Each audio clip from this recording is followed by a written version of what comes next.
Kelompok 7, nama anggota Munjia, editor Munjia, merangkum Munjia, pembimbing Herawati, SPD. Ayo kita mulai, tonton sampai selesai ya. Bab 5 yaitu tentang rangkaian listrik. A. Konsep rangkaian listrik.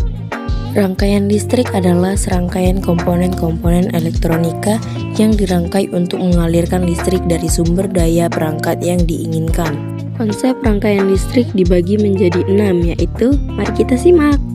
Yang pertama, watt arus listrik adalah ukuran jumlah muatan listrik yang melewati titik mana pun per satuan waktu. Makin kuat suatu arus listrik, maka makin banyak muatan listrik yang mengalir dalam satuan waktunya. Yang kedua, perbedaan potensial adalah perbedaan jumlah elektron yang berada di dalam suatu arus listrik. Di satu sisi sumber arus listrik terdapat elektron yang bertumpuk, sedangkan di sisi yang lain terdapat jumlah elektron yang sedikit. Hal ini terjadi karena adanya gaya magnet yang mengaruhi materi tersebut. Yang ketiga, hukum Ohm adalah suatu pernyataan bahwa besar tegangan listrik pada sebuah penghantar berbanding lurus dengan arus listrik yang mengaliri penghantar. Yang keempat, hambatan listrik merupakan ukuran sejauh mana suatu objek menentang aliran arus listrik. Yang kelima, hukum Kirchhoff adalah dua persamaan yang membahas kekekalan muatan dan energi dalam sirkuit listrik. Yang keenam, secara umum rangkaian listrik dibedakan menjadi dua, yaitu rangkaian seri dan rangkaian paralel. Energi dan daya listrik dibagi menjadi dua, yaitu mari kita simak.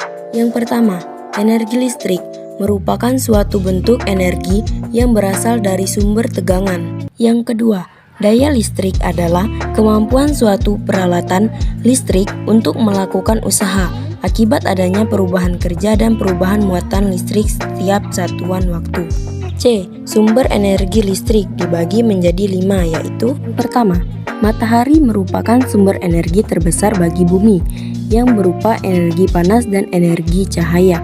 2. Potensi air di Indonesia telah dimanfaatkan sebagai sumber utama PLTA atau pembangkit listrik tenaga air. Tenaga air dapat digunakan untuk menggerakkan turbin listrik. Yang ketiga, energi panas bumi merupakan energi panas yang tersimpan di bawah permukaan bumi.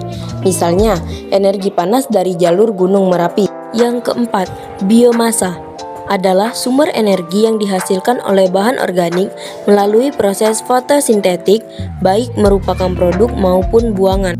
Yang kelima, saat ini angin banyak digunakan sebagai sumber energi alternatif, seperti PLTB atau pembangkit listrik tenaga banyu.